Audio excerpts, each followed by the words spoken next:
Assalamualaikum warahmatullahi wabarakatuh. Kembali lagi bersama saya Miftah Huda dalam Bicara Bola. Pada kesempatan kali ini kita akan membahas laga terakhir fase grup Euro 2020, yaitu di grup F antara pemenang Piala Dunia 2018 dan pemenang Piala Euro 2016, yaitu Prancis melawan Portugal. Pada pertandingan ini merupakan laga hidup mati bagi Portugal, karena jika seandainya Portugal kalah, maka dia akan mengakhiri kisahnya di Euro 2020. Sebelumnya saya sudah membuat VT-nya di TikTok, ya, video TikTok. Kalau misalnya tidak berkenan, silakan follow @tahol17. Di situ akan membahas preview singkat mengenai pertandingan-pertandingan. Nah, di situ saya bahas bahwa ketika Portugal kalah 3-0 dengan selisih 3-0, maka dia otomatis akan gagal melaju ke babak selanjutnya. Dan terbukti di pertandingan tadi malam, kedua tim ini khususnya Portugal itu ngototnya luar biasa.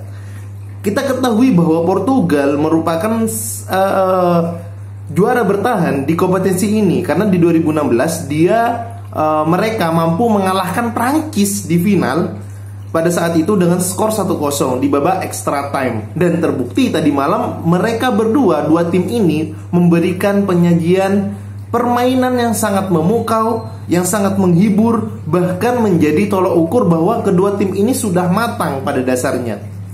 Ya, kita bahas satu-satu dari masing-masing strategi. Kalau kita bahas strategi dari kedua tim ini, kita bahas dari pertama dari Prancis dulu. Kalau Prancis itu sama seperti pertandingan-pertandingan sebelumnya, yaitu dengan menggunakan 4-2-3-1, di mana atau 4-4-2, di mana yang menjadi attacking midfielder atau second strikernya adalah Antoine Griezmann. Dengan yang unik di sini nih, lini sayap sebelah kanan mereka isi dengan Tolisso, yang mana ketika secara di atas kertas dia memang ditempatkan sebagai lini sayap, namun ketika permainan berlangsung Tolisso masuk ke dalam dan Griezmann agak ke kanan, sehingga menyebabkan 4-3-2-1 ketika saat bermain, di mana ujung tombaknya adalah Karim Benzema dan lini sayap sebelah kirinya adalah seorang Kylian Mbappe, dengan dua pivot yang sangat tangguh sekali, yaitu Paul Pogba dan N'Golo Kante. Kalau lini pertahanan sama seperti biasanya ya, ada Hernandez, terus ada Kimpembe, terus ada Varane, terus yang sebelah kanannya juga ada siapa, David? Pokoknya salah satu pemain yang sangat tangguh juga di sebelah kanan. Nah, kalau kita bicara Portugal, ini yang Portugal mainkan, yang saya harapkan strategi atau skema permainan yang saya harapkan berbeda saat melawan Jerman, seperti yang dibahas video sebelumnya, di mana saat melawan Jerman Portugal itu menurunkan dua pivot yang mana tidak berguna sekali dua pivot ini. Akhirnya di pertandingan melawan Prancis hanya menggunakan satu pivot, satu DMF, yaitu seorang Danilo, sehingga ada dua gelandang box to box, bisa juga sebagai gelandang serang satunya, yaitu João Moutinho dan Renato Sanchez, di mana diapit oleh dua wingback yang sangat cepat, yaitu Diogo Jota dan Bernardo Silva, dengan strikernya Cristiano Ronaldo. Dari lini tengah ke lini depan aja, nih pemain dari Portugal ini dapat untuk memberikan tekanan yang lebih kepada Prancis dengan skema counter attack, dan terbukti bahwa kedua tim ini bermain cukup berbeda. Kalau Prancis dengan menggunakan skema ball possession, di mana dikomandoi oleh N'Golo Kante dan Paul Pogba serta Griezmann yang agak turun ke belakang untuk menjemput bola, berbeda dengan Portugal. Portugal tidak bermain parkir bis, tapi dia bertahan dengan baik, di mana dia menjaga positioning, menjaga step by step pemain serta area yang mereka jaga, di mana ketika mereka diserang oleh Prancis, semua pemain berada di posnya masing-masing dengan membentuk skema dengan 4-5-1, sehingga banyak pemain menumpuk di tengah. Space yang dimanfaatkan oleh Portugal ini tidak mampu dimanfaatkan oleh Prancis, sehingga Prancis ketika menyerang pun Griezmann harus turun ke belakang, bahkan Benzema harus menjemput bola ke lini kedua. Karena untuk daya tarik, untuk daya umpan ke lini depan itu sangat terpatahkan oleh lini tengah yang sangat menumpuk dari Portugal. Strategi yang sangat bagus yang diterapkan oleh pelatih Portugal untuk menangani masalah terkait masalah bertahan dari Portugal. Karena kita tahu bahwa saat melawan Jerman, pertahanan Portugal khususnya di lini tengah itu tidak berjalan dengan baik. Dan terbukti saat melawan Prancis, pelatih Portugal sedikit belajar dan sehingga mampu untuk menahan serangan-serangan dari Prancis. Terbukti ketika Prancis menyerang, Portugal pun tidak menyerang dengan kuat. Tidak menyerang dengan kuat karena mereka menunggu bola. Ketika mereka dapatkan bola, mereka melakukan counter attack. Sehingga ketika melakukan counter attack, terjadilah sekelumit di depan gawang dan mengakibatkan penalti. Dan penalti ini mengakibatkan seorang Danilo dihantam wajahnya oleh Lloris sehingga menyebabkan penalti. Dan Ronaldo mampu menceploskan bola dalam titik penalti tersebut. Akhirnya setelah penalti itu sudah selesai dilaksanakan, permainan sedikit agak meninggi tensinya, sehingga mau tidak mau Prancis harus keluar menyerang. Dan terbukti Prancis mampu memanfaatkan peluang. Semedo tidak bisa menahan Kylian Mbappe sehingga menyebabkan penalti kick.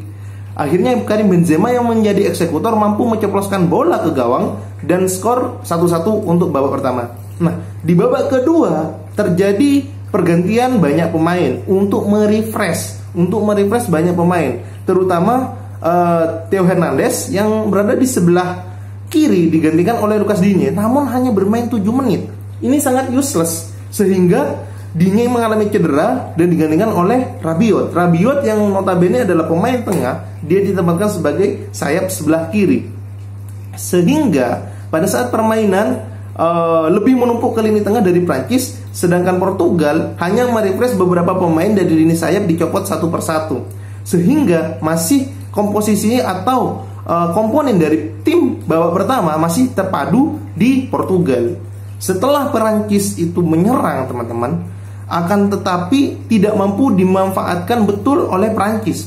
Hingga menit ke 60-an atau ke 70-an, Karim Benzema mampu lolos offset sehingga mampu menceploskan bola ke gawang. Skor 2-1 pun dihadapi oleh Portugal. Mau tidak mau Portugal harus menyerang dan harus mencetak gol. Imbang itu sudah cukup untuk Portugal melaju ke babak selanjutnya. Apabila kalah 1-0 pun akan tetap maju. Tapi di pertandingan lain sebelum Portugal memasukkan gol, Jerman kalah 2-1. Kita bahas nanti sedikit pertandingan untuk di pertandingan lain.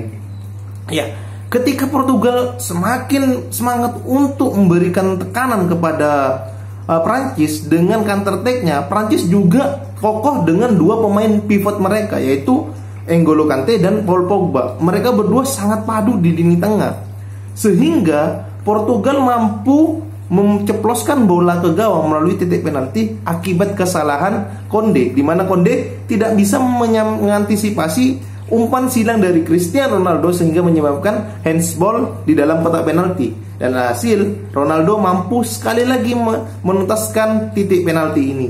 Skor 2-2 berakhir sampai pertandingan. Di akhir pertandingan sebenarnya kedua tim ini sangat layak untuk secara tim karena keduanya sangat matang. Mengaca ke pertandingan sebelah di mana Hungaria melawan Jerman. Hungaria, ya kita tahu bahwa dia tidak diunggulkan, tapi merepotkan tim yang berkelas di grup F ini. Sebelum berakhir babak pertandingan, babak pertama 1-0 untuk Hungaria. Di babak kedua, Jerman memasukkan bola 1-1. Selang 1 menit, Hungaria memasukkan bola lagi 1-1 lagi.